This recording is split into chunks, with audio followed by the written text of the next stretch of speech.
Good afternoon, students. Welcome to the live lecture of Real Analysis 1. In the last lecture, we have seen the proof of first fundamental theorem of calculus. The first fundamental theorem of calculus tells us that whenever we were going to define capital F as integration of small f, then we have defined capital F is, we have proved to be capital F to be continuous. Also, it is derivable and the derivation value capital F dash of C is equals to F of C. This we have completed. Okay. Therefore, here we can put a small remark. Okay, we can put a small remark that the derivability of your capital F depends upon the continuity of your small f, right? No. Therefore, here one can say that continuity of small f on closed interval AB implies derivability of capital F. Derivability of capital F on closed interval AB. If the function is not continuous, small f is not continuous, then we cannot say that capital F is derivable, right? And now depending upon this, there is one more definition we have, that is primitive function. Primitive of small f function. Okay. We have seen many other times that we have a relation between the two functions is of this type. Capital F dash is equals to small f. Actually, if we were writing integration small f, na? And if small f is continuous on whole interval, then we can say capital F dash is equals to small f. Whenever this kind of relation holds, then this capital F is called primitive. This is called as primitive of small f. Is that okay? Capital F is called as primitive of F. Let me write a definition. A derivable function. A derivable function, capital F, if it exists such that its derivative f dash is equal to a given function here. A given function, say small f, I can say small f. Here I will write capital F dash is equals to small f is called primitive of small f. Is called primitive of small f. Okay. In short, I can say capital F is primitive of small f. Okay, that is what we have understood with this definition. Whenever you are writing your small f as derivative of some function, then that function is called as primitive of your given function. It is called as primitive of your function. A given function is derivative of someone, then that function is primitive. So by first fundamental theorem of calculus, may I say the sufficient condition for the function to exist its primitive is that it is continuous. Correct, no?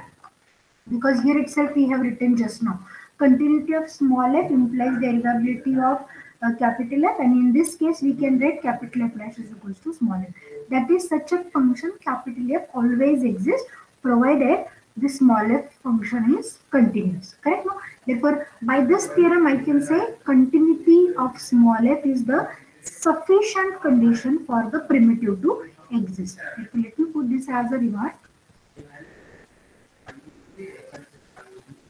By first fundamental theorem of calculus,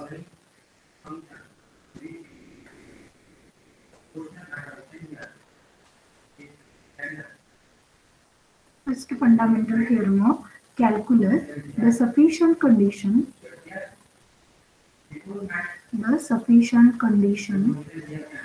for a function to admit a primitive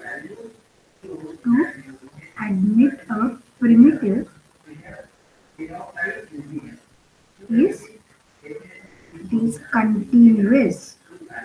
We were writing sufficient, we were not writing necessary. Is that okay? What this statement in all means? Every continuous function possesses the primitive. Every continuous function possesses the primitive. Is that okay? Let us try to understand by some example. Okay, let me give you some simple examples to understand this. If I am writing f of x is equal to, say, x square, okay, can anyone tell me what will be the primitive of this function x square? F dash equals to f we wanted to find, means we wanted to find a function capital F whose derivative is x square. Whose derivative is x square. Can anyone tell me what is my capital F then? Yes, students. 5, 6. Yes, please.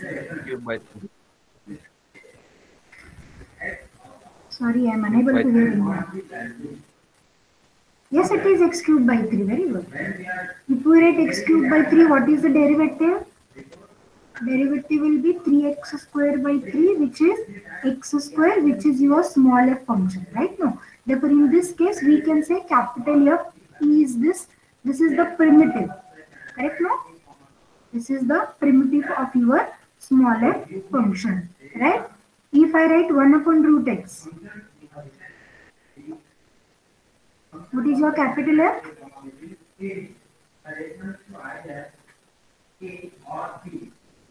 Hmm? I want a function here whose derivative is 1 upon root 2 x. root x. 2 root x. Yes, it is 2 root x. What will happen if I take a derivative?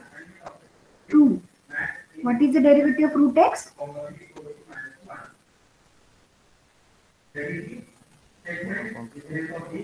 This is 1 upon 2 root x. Right now, therefore this is 1 upon root x. Is the concept understood for the primitive function whose derivative is the given function? Is the primitive, and continuity is the sufficient condition. We are not saying it is necessary. Okay.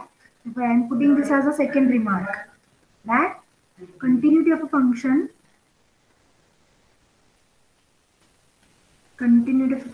is not necessary condition. Sufficient it is, but not necessary. Sufficient condition for the function, for the existence of primitive of the function. For the existence of primitive of a function. Okay. Now let me go for a next point of the syllabus, second fundamental theorem of calculus. Now the second fundamental theorem we have used many times. Correct now? Suppose we have capital F dash is equals to small f. Okay. And you are finding the integration a to b f dx. Then how it is evaluated? Integration a to b f dash dx. Right now. Now by first fundamental theorem of calculus, may I write this as f of x? Between the limits a to b, right now? And then later we were evaluating this as fb minus fa. Do anyone know the reason why the upper limit is substituted first, subtracted with the lower limit? Yes? Many times we have used this, no? Capital F dash is f of x between the limits a to b. Then evaluate this with capital F with upper limit subtracted with f evaluated by the lower limit. Right now? Right from 11th, 12th standard we were using this concept.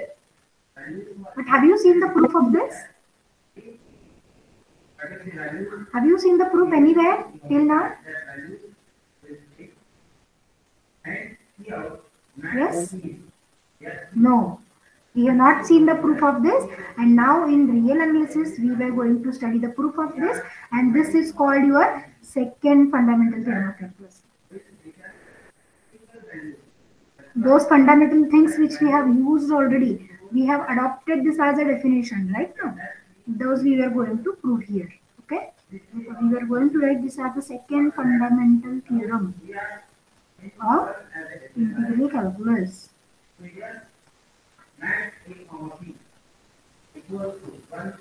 Okay, let me write the statement. The statement says that a function small f is bounded and integrable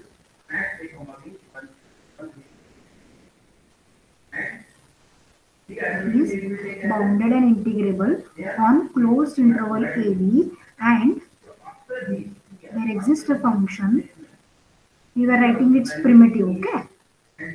There exists a function capital F such that capital F dash is equals to small f on closed interval AB. Means primitive of my function small f is going to exist. Then prove that. What to prove? Integration a to b small f dx is equals to f of b minus f of a. And these are the in-between steps. Small f we were substituting capital F dash. Integration of capital F dash is f evaluated between the two limits. Right now, this is what our aim is to prove in this theorem. Okay. Now, as the function small f is given to be bounded and integrable, one can write the definition of integrability either by using first definition or Riemann-Sum definition. Here we will write by Riemann-Sum definition. And later, to prove this result, we were going to use the mean value theorem. I hope you are familiar with the Lagrange's mean value theorem. Have you studied or not Lagrange's mean value theorem? Yes, students? Do anyone remember the statement of Lagrange's mean value theorem? Yes? Anyone? आठवती का statement?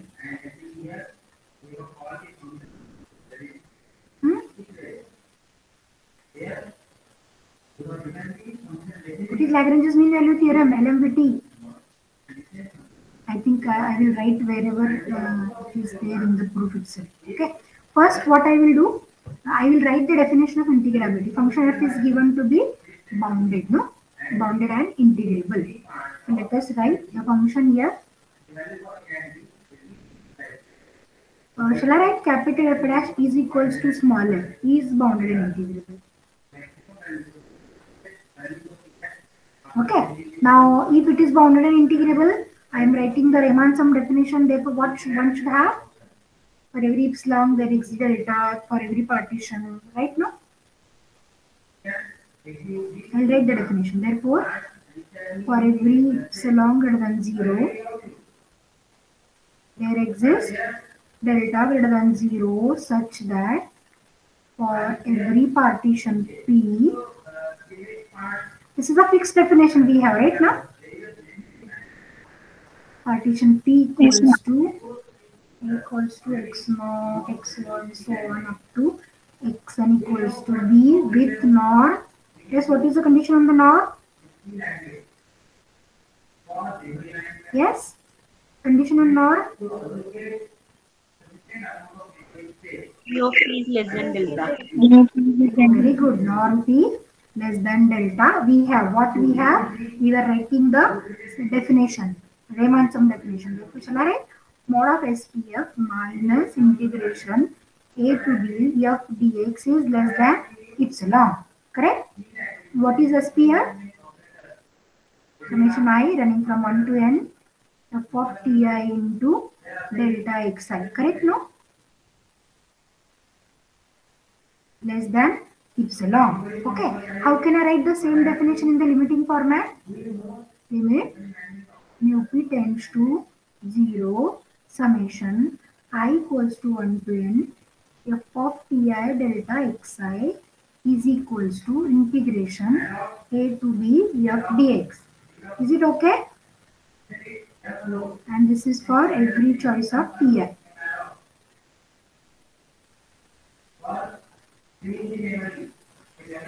In ith subinterval. Yes, any difficulty up to this? No. Okay. Now what I am going to do, as it is true for every point, every choice of ti in ith subinterval, we will select the points ti in such that conditions of Lagrange's mean value theorem will hold. Right? So before going to the main step, here I will write Lagrange's mean value theorem for the sake of revision. Lagrange's mean value theorem. Do you know what is the meaning of mean value?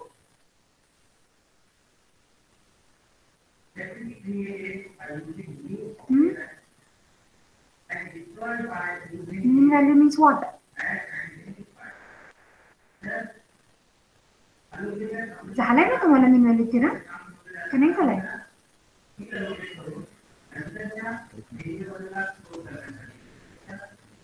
Function is continuous on closed interval AB, derivable on open interval AB.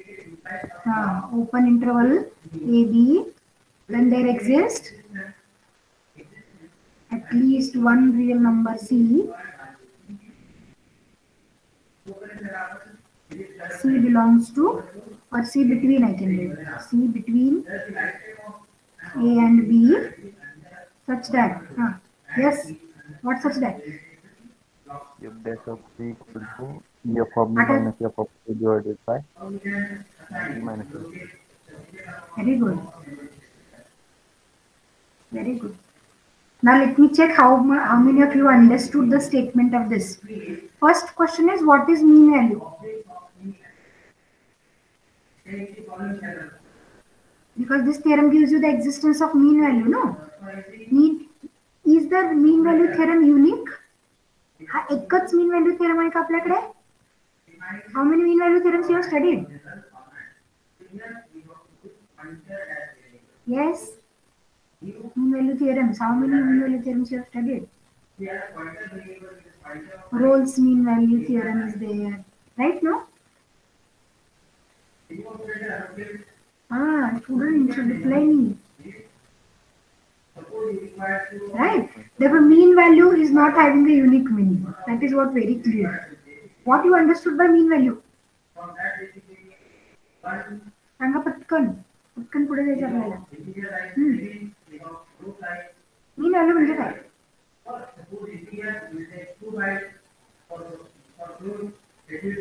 Yes. Sarasari. Average you want to say. Right now, Munde? But can you check the statement and can you check where you are getting average? Average means what? Suppose I have given you 3 numbers and if you want to make the average, what you are going to do? You have to add the 3 numbers and you have to divide by the number of elements, right? That is sum A plus B plus C, 3 elements, 3 numbers I am giving you. Then average will be A plus B plus C divided by 3. Whether you are getting that kind of expression in the statement of Lagrange's mean value theorem? No. Then means clearly mean is not average. Right? No?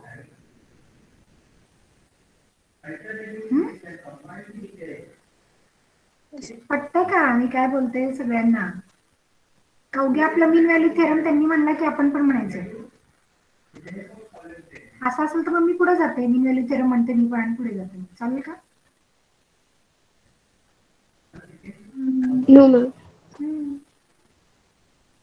समजून घेण्याचा प्रयत्न केला पाहिजे ना. Mean हा शब्द आलाय बरोबर आहे. But mean means average. Average येतोय का तुमच्या स्टेटमेंट मध्ये? बरोबर. याचा अर्थ काय? मीन म्हणजे ॲव्हरेज नाहीये. साधी सरळ गोष्ट मला कळाली. मग काय आहे? What is mean value? Okay. Mean is not average. Sum of the terms divided by number of the terms. That is mean. That is average. Right? But तुमच्या स्टेटमेंट मध्ये तसं आलंय का? C is mean value you are saying? नाहीये. Mean म्हणजे therefore the word mean value not necessarily always average. This is a value having special property. Value having special property. Now what is the special property here? Value or point, I can say. A point having special property. Now here we have a point C having this special property. Correct now? Therefore in Rolle's mean value theorem there is another existence of another point having some other special property. Correct now? So mean value is the word used for defining a point with some special property. Now in integral calculus also we have a mean value theorem. Okay, so mean value means a point or a vector having a special property. Now in this Lagrange's mean value theorem, one will check. Okay, sorry, I have written closed interval, continuous on open, na? Derivable on open, continuous on closed. Sorry. Can anyone know the reason behind this also? Why it is continuous on closed? Why not derivable on closed? We were considering derivability on the open interval. Yes? Why we cannot take derivability on the closed interval?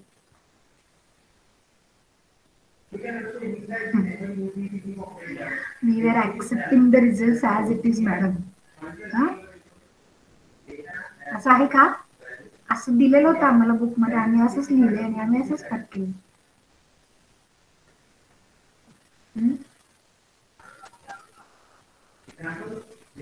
जाणून घेण्याची इच्छा असेल तर सांगेन, otherwise I continue my proof I to complete fundamental. सांगायचंय का नक्की? Yes, ma'am. Okay. Continuous on closed, it is okay. Why not derivable at the endpoints? If you find the derivability or differentiation of the given function at the endpoints, whether you are getting unique derivative, is the question. Actually, suppose this is my function in the interval, say a and b, correct? And what derivative means? Derivative of a function at the given point gives you the rate of change or the slope of the tangent at the point. Now, suppose if I find the derivability at this point, then what one will do? One will put a tangent here, and whatever will be the slope of the tangent will be the derivative value. But if I do the same at the endpoint, how many tangents can I do? How many tangents can I form?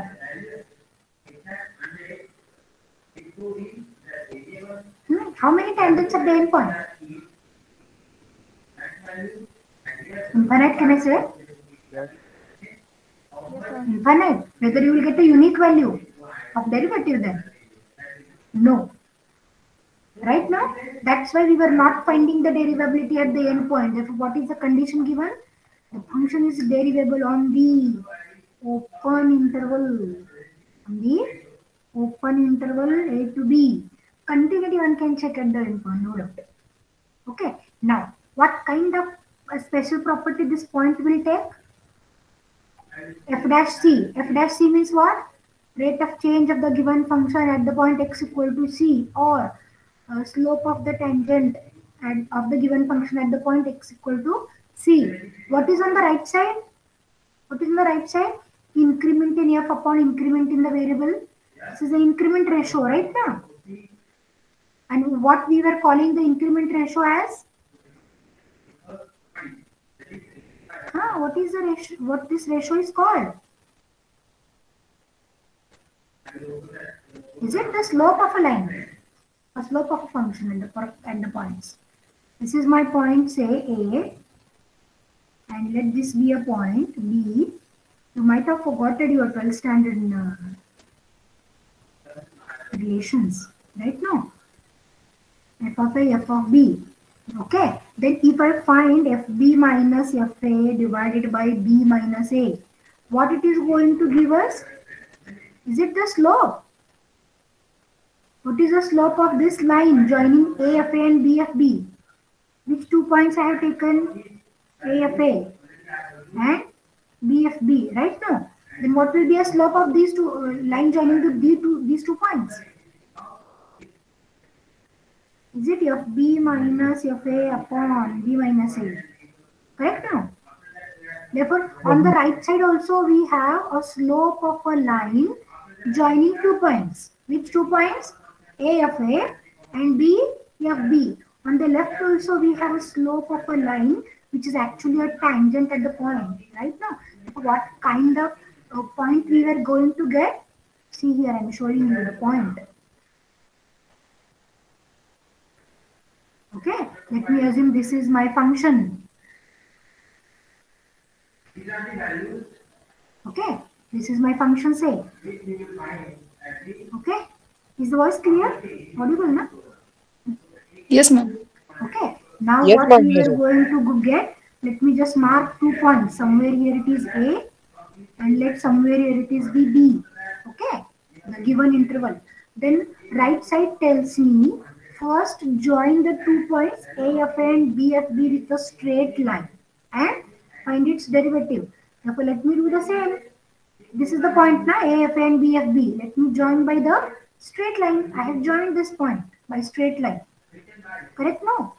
This is FA. And somewhere here it will be FB. Therefore, this point is actually AFA and this point is actually B, FB. Therefore, what right side is going to give us? Slope of this line, na? Okay. And to the left side, we were getting the slope of a tangent and we were saying both the values are same. And whenever we have two lines whose slopes are same, what is the relation between those lines? Yes, if I have two lines where the slopes are same, what will be a relation between those two lines? Slope same आहेत माझ्या लाईनचं nature काय असणार आहे? Yes, Vishal? Parallel? Yes, they are parallel. Either they coincide or parallel. Therefore, what one will understand with this relation?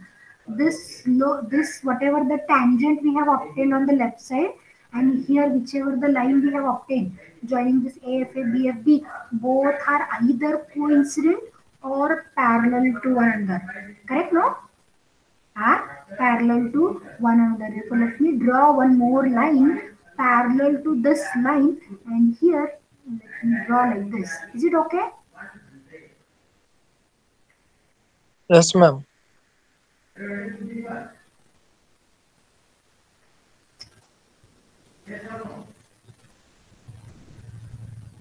Okay, this is the line parallel to your line joining A to B. Now this is actually a tangent at point, say somewhere it is C.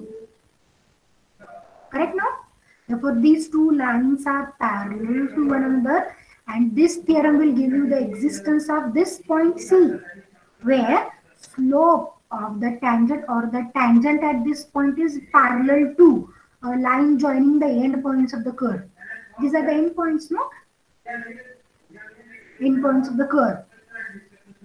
Okay, and whether this line is unique? No. Theorem tells you at least one point you will have. At least one we have written. At least one real number. Therefore, there is a possibility to get more points also. Here, check. Can I have one more line parallel to your red line? Let me call this point B some C dash. Where the tangent is parallel to the line joining the end points of your curve. Is it okay?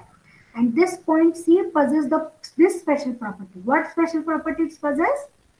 Tangent at this point is parallel to the line joining the end points of the curve. Okay, and this is what Lagrange's mean value theorem guarantees the existence of this point C having that special property. So this point is called as mean value. Mean value or point with special property. Is it okay? Understood? Okay? Yes, ma'am. I hope I am not confusing you. I am just trying to make the points more clear. Okay? Yes, ma'am. Yes. Now this is what Lagrange's mean value theorem is. Now we have to use this theorem for proving this result of second fundamental theorem. Equation number 1, we have written the definition of the Riemann sum definition, right? Now what I will do, this is true for every choice of Ti in ith subinterval. Now we will select the points Ti in ith subinterval such that it will satisfy the conditions of Lagrange's mean value theorem. Okay. So what I am going to continue with is, since we have a freedom to select, since we have a freedom in the selection of points Ti, in the selection of Ti, we choose them as, or we choose them in the following way. We choose them in following way. Now what following way I am going to use is so that it satisfies the Lagrange's mean value condition. What are the conditions on Lagrange's mean value theorem? Function is continuous on closed interval, derivable on open interval, then there exists a point C between the two such that this condition holds, right now? Okay. Now here I am going to consider this for a function capital F, right? as capital F is continuous on. It is continuous on whole interval. Can I write on ith subinterval? Because the discussion we were going to make on ith subinterval.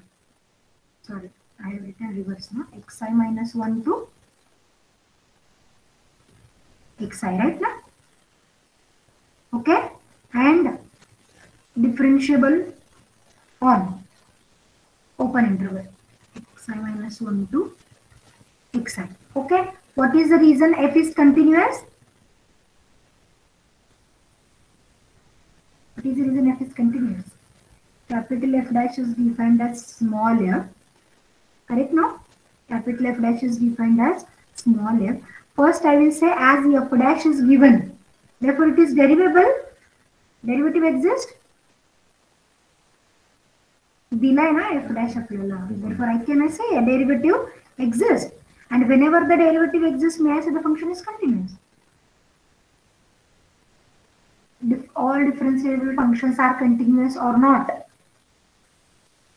If the function is differentiable, it is continuous. Right now? Okay. Therefore, this capital F on this ith subinterval xi minus 1 to xi satisfies both the conditions of Lagrange's mean value theorem. Therefore, may I say mean value exists like this. Okay.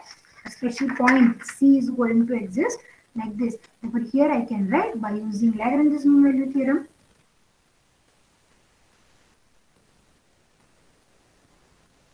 Lagrange's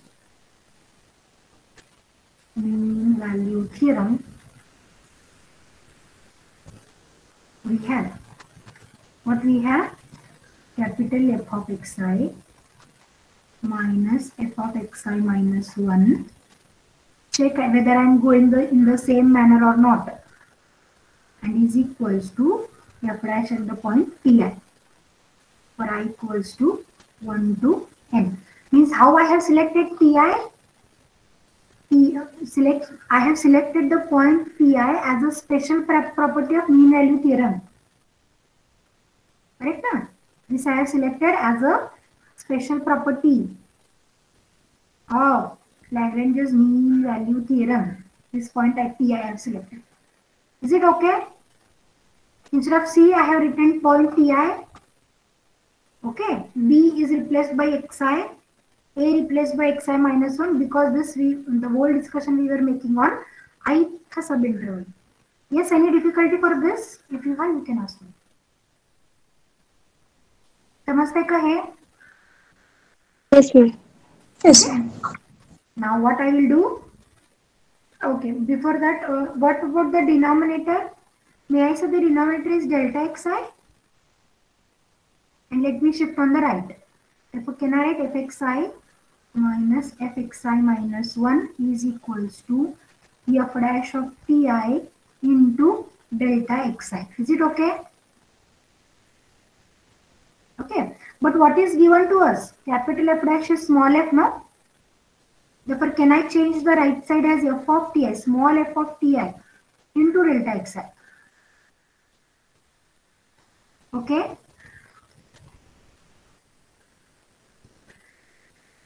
And this is again no doubt for I equals to 1 to n. This is also for I equals to 1 to n. If it is true for all I equals to 1 to n, we will find out the values for every I and at the end we will make the summation. Okay. Therefore, let me just make the summation for I equals to 1 to n. fxi minus f of xi minus 1. Okay. On the right side also we will make the sum I equals to 1 to n small f of ti into delta xi. Okay, let me just flip the sides and we will check what this summation is going to give us. Summation, I am just going to flip the sides. Small f of ti into delta xi. And on this side, let me evaluate or let me run up the sum for I. If I put the value of I equals to 1, what will be a term? fx1 minus fx naught added with. For I equals to 2, fx2 minus fx1. Okay. And let us just continue. Let me write for I equals to n minus 1.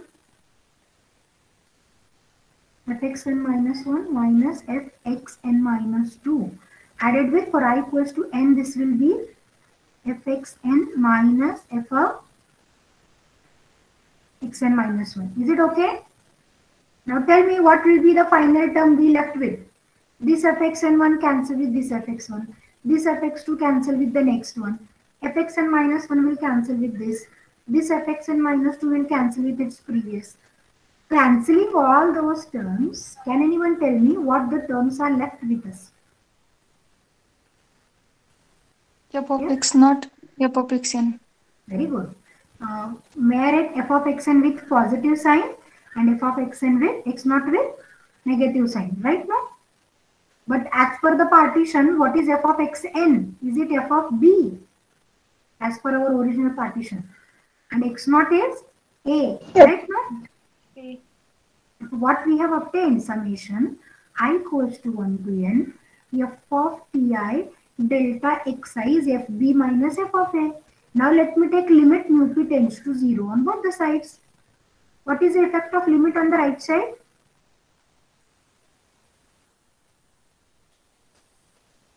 काही effect होईल का right side were? Fixed values they are, no? There is no effect. If a limit mu p tends to 0, summation I equals to 1 to n f of ti delta xi is equals to, can I write fb minus fa? Why we have taken limit? Because if I take the limit of this Riemann sum, it will give you the integration. Therefore, from the definition, from 1, I don't know whether I have given the number. Let me check. Here we have given no. Limit mu p tends to 0. Summation f of t delta xi is, what is the value? This is integration a to b small f dx, right now? From 1, can I write integration a to b small f dx is equal to capital F b minus capital F a. And hence the proof of the second fundamental theorem. If you have any query, you can ask me.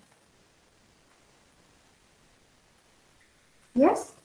The whole proof depends only on Lagrange's mean value theorem. The point Ti selected here will be as per the special property of Lagrange's mean value theorem. Point Ti कशा select केलेत आपण? Lagrange's mean value theorem सारखे select केले. Right now? Is it okay? Any difficulty? If you have, you can ask me. No, ma'am. Okay. So in general, one can write. In general, one can write integration a to b f dash dx is equals to fb minus fa. Right now? Why to remember that what is capital F, what is small f? Right now? In general, we can write like this. Okay. But now the question arises whether this statement is true for all kind of functions. No, it is not true for all kind of functions. For which functions it is true? A function f which is bounded and integrable. That is your integrand. We were calling this as integrand, no? Integrand should be integrable. Then only the integration on the left exists, no? Okay. So what is the condition for the for this statement to hold? Your integrand should be bounded and integrable. Therefore, this statement is not true for all kind of functions. This statement is not true for all kind of functions. It is true for only if f dash is bounded and integrable. Okay. Therefore, sometimes it was asked you, give one example so that this statement is not true. Let me write example here. Give an example. Give an example such that integration a to b f dash x dx equals to fb minus fa is not always valid. Give an example or prove that also they can ask. Prove that integrate this equation is not always valid. In order to show that it is not always valid, we know the condition that the integrand should be bounded and integrable. Therefore, we have to search only for the function f dash which are not bounded, right now? Which are not bounded. If it is not bounded, may I say it is not integrable as well. Because for integrability, we have a condition that the function should be bounded. Are you getting me or not? लक्षात येते का मी काय बोलतेय?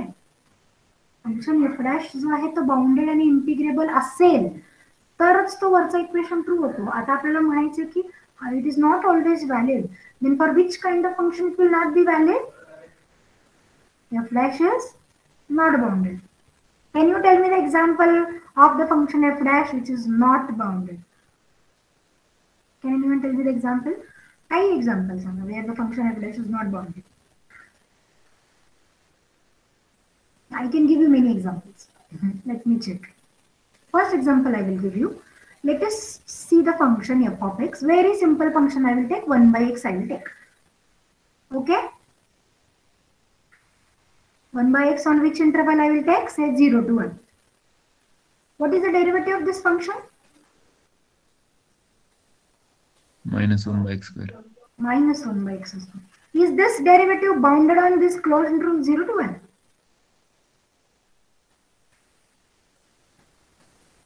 Yes. Is this function f dash equal to minus 1 by x square is bounded or not on closed interval 0 to 1? No.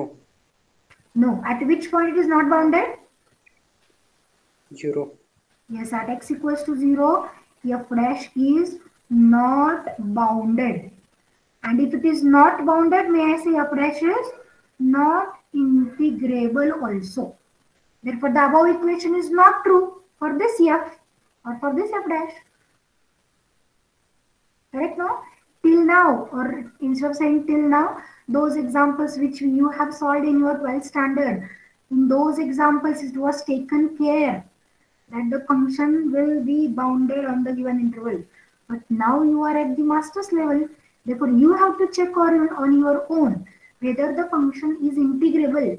If integrable, then only go for solving the integration, otherwise you cannot solve. Okay, this is the one example I have given on which this equation is not valid. Right now?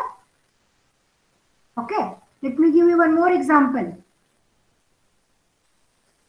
I have to find out f dash which are not bounded.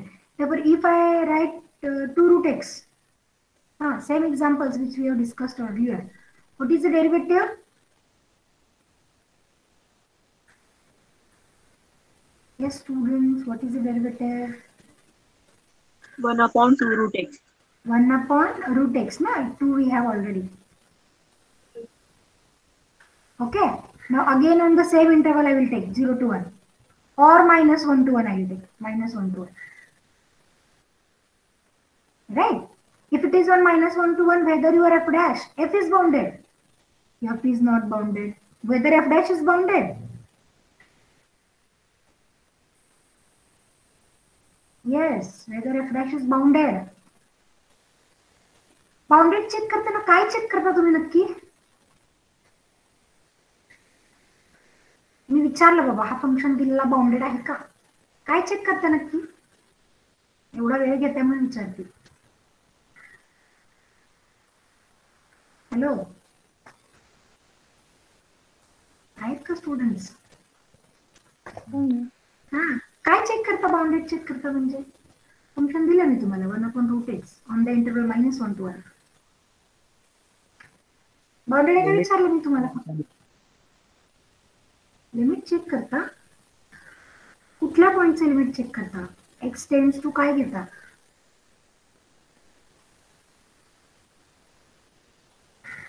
Yes Pawar. Sorry madam, limit नाही, interval, close interval 1 to 1. काय पण काय check करता? कसं check करता bounded आहे की नाही? इंटरवल तर ऑलरेडी दिलाय आपल्याला -1 to 1. अरे मी साधा प्रश्न विचारते तुम्ही सगळ्यांना. हा, बाउंडेड आहे की नाही चेक करा बाबांनो. काय करणार तुम्ही? इंटरव्हल मध्ये कोणत्या पॉइंटला इन्फिनिटी येतो? व्हेरी गुड संचिता, व्हेरी गुड. फक्त कुठे इन्फिनिटी होतं बघायचं फंक्शन. कुठल्या पॉइंटला इन्फिनिटी होतं बघायचं. सांगा मग कुठल्या पॉइंटला इन्फिनिटी होतं तुमचं एफ डॅश? 0. 0ला इन्फिनिटी येतो. मग बाउंडेड आहे का दिलेलं इंटरव्हल? बरं 0 तुमच्या इंटरव्हल मध्ये येतो का -1 to 1 मध्ये? Yes, ma'am. येस. मग फंक्शन बाउंडेड आहे का? No. No ma'am. Not bounded म्हणजे नॉट इंटिग्रेबल. झालं ना एक्झाम्पल? करेक्ट येस ना? Ma'am. Now I'll ask you one more example. f of x equals to -1 upon x minus 5 on the interval say 1 to 2. What is the derivative?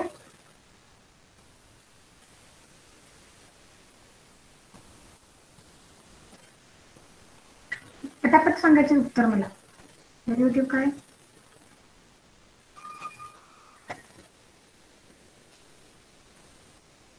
Derivative काय आहे? किती वेळा मी Upon x minus 5 square.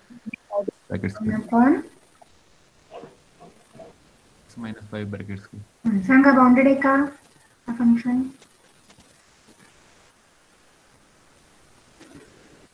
Yes, ma'am. Yes, it is bounded. Okay. Now, what I'll do, I'll just change the interval. 1 to 10 I'll make. Not bounded. Unbounded. Not bounded. At which point it is not bounded? 5 ma'am. आता कसं पटकन उत्तर दिलं बरं? Bounded म्हणजे तुम्हाला बहुतेक concept लक्षात आला नव्हता. बाउंडेड काय करायचं म्हणजे काय करायचं? कुठे इन्फिनिटी येतो का बाबा एवढं चेक करायचं. Okay. Likewise, you can give many examples of the function which are not going, where this equation is not going to be valid. Okay. Yes, ma'am. Yes, any difficulty in today's lecture if you have? I think you have one more lecture, na? No, na?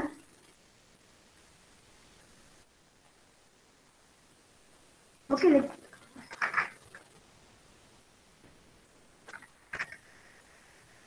okay. As you are not having a lecture, let me take one more theorem. Is this point understood clearly? Yes, ma'am. Now let's go for mean value theorem of integral calculus.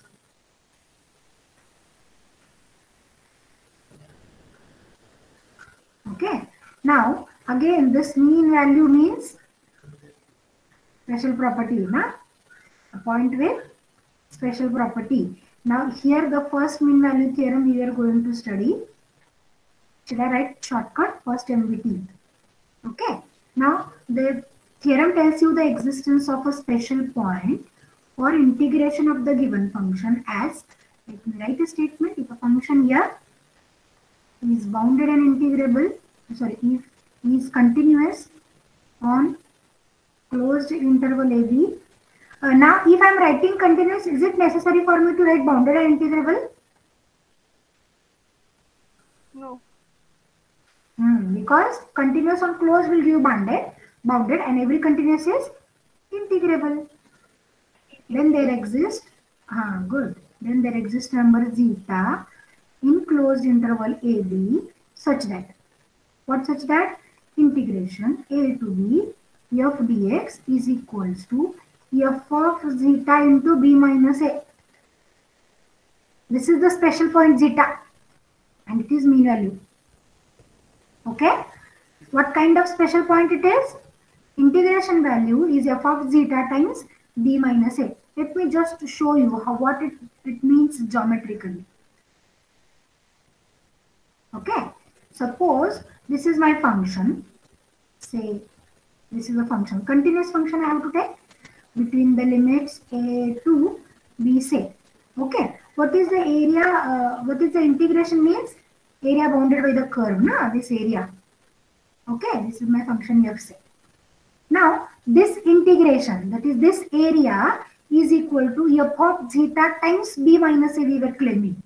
Means zeta is some point in the interval, say somewhere here it is zeta, such that f of zeta times b minus a. Means what we were getting? This is the, yes, this is the area of a rectangle whose height is f of zeta, or length you can say, and breadth is b minus a, right now? And it is, this theorem is saying that this area is exactly equals, area of this rectangle is exactly equals to area of your curve. Okay. In order to understand it neatly, let me give you one example of straight line. For straight line, we can understand very easily. Suppose this is the line under the consideration. A point, B point. Somewhere in the middle I plot zeta and this B somewhere f of zeta.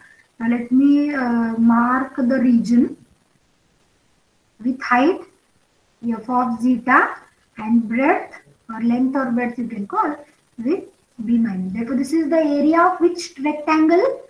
Area of this rectangle, no? And we were claiming this area is exactly equals to the area bounded by this straight line.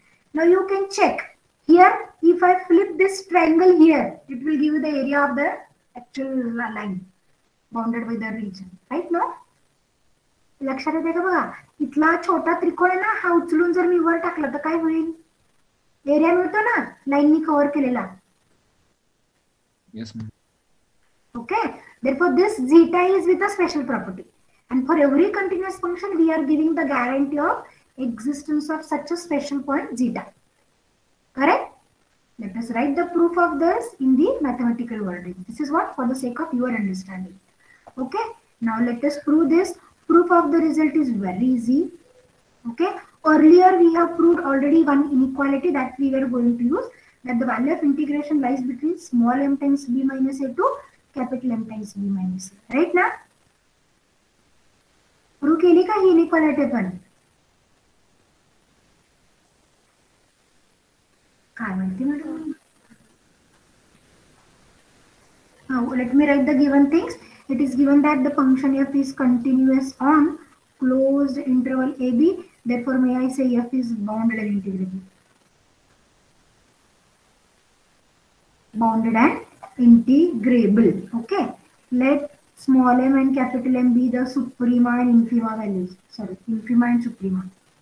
Be infima and suprema of your respectively in the given interval, say A to B. Okay, then we have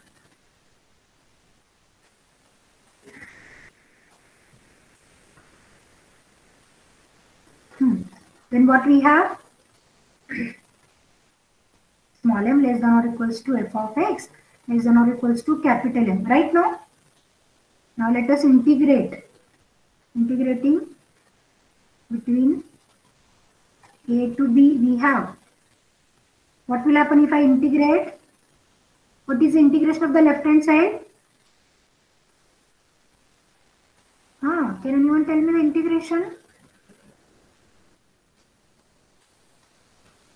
M is constant, no? Whatever is the value, but it's a constant. How you are going to evaluate the integration of a constant? Yes, students. Integration constant, integration k between the limits b a to b. M into b minus a.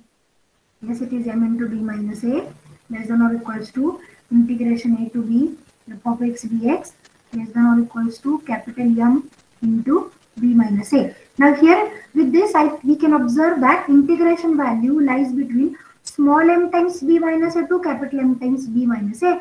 Therefore, can we claim there exists some value between m and m? I think we have written this as one of the deduction.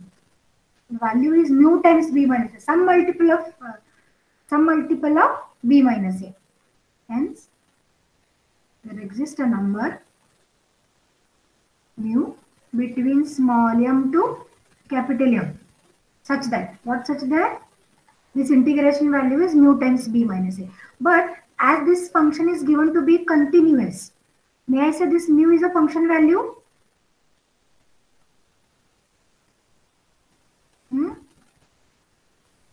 this attains every value. It attains every value between bounds small m and capital M. Therefore, may I say there exists a number. Is this mu is F image of some point. What I am claiming, this mu is F image of some point. Okay, and that some point I am writing zeta. Is it okay? Therefore, there exists a number say zeta in this interval a to b such that, what such that mu is equal to f of zeta. Hence, we can write integration a to b f of x dx is equal to f of zeta times b minus a. And hence the proof of first mean value theorem. We will see the examples of this first mean value theorem in the next lecture. If you have some difficulties in today's lecture, you can ask me the difficulties.